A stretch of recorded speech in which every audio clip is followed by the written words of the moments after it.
toujours dans les locaux de catering et dans le service Euriser. Heureux Riser, autant pour moi. Alors, il faut savoir que l'entretien qu'on a eu tout à l'heure avec Christophe, il vous a expliqué qu'il y avait toute une structure qui était là pour notamment identifier les dossiers qui sont intéressants pour leur plateforme et pour leur permettre notamment de lancer des projets sérieux.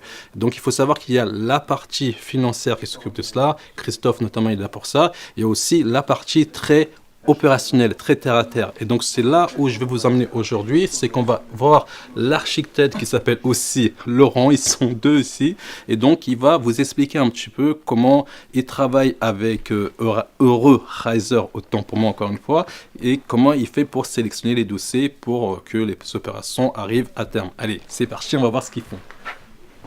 Laurent. Bonjour. Je me permets de te déranger dans ton travail. Alors, explique-moi comment ça se passe alors le travail avec Euriser lorsque tu travailles avec eux. Quel est en fait ton rôle dans ce partenariat?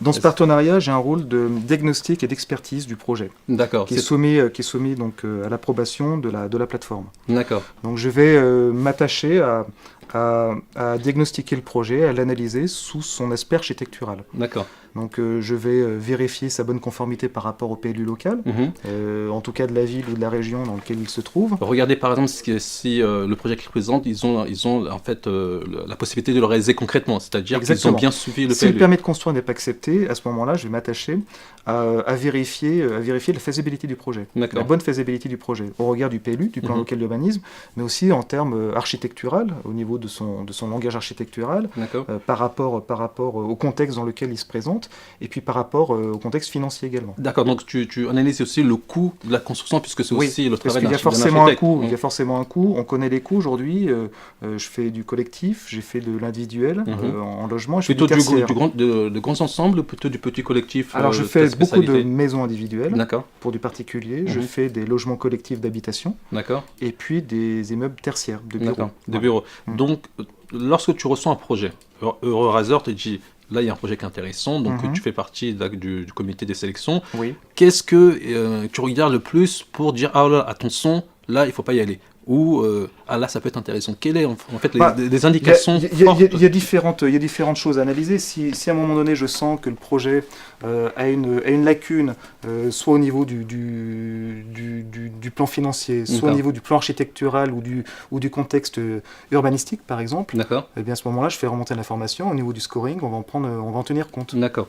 Donc si tu avais un conseil, parce que là vous voyez qu'ils sont occupés, ils sont en train de travailler sur les dossiers top secret, filme pas s'il te plaît l'écran, c'est ce qui reste ici reste ici. Exactement. Il faut que notre travail reste confidentiel. Reste confidentiel.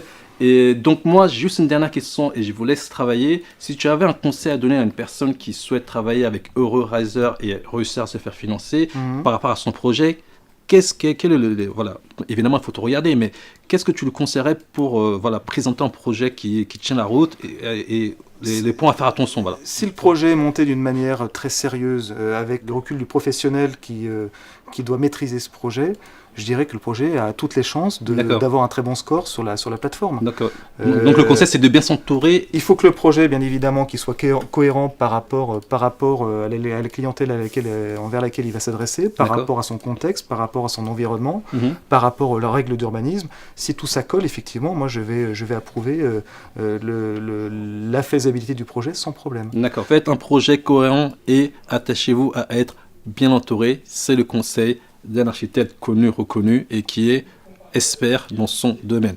Laurent, je te laisse travailler. Merci. Je te remercie beaucoup de m'avoir accordé du temps. À savoir que le temps de Laurent est compté. On a dû négocier 3 minutes 30, pas 1 minute de plus. Donc, on va le laisser travailler. Merci beaucoup. Merci, Laurent. bon après-midi. Et quoi qu'il arrive, continue jusqu'au bout, jusqu'à la victoire. C'est gentil. Ciao, ciao. Merci.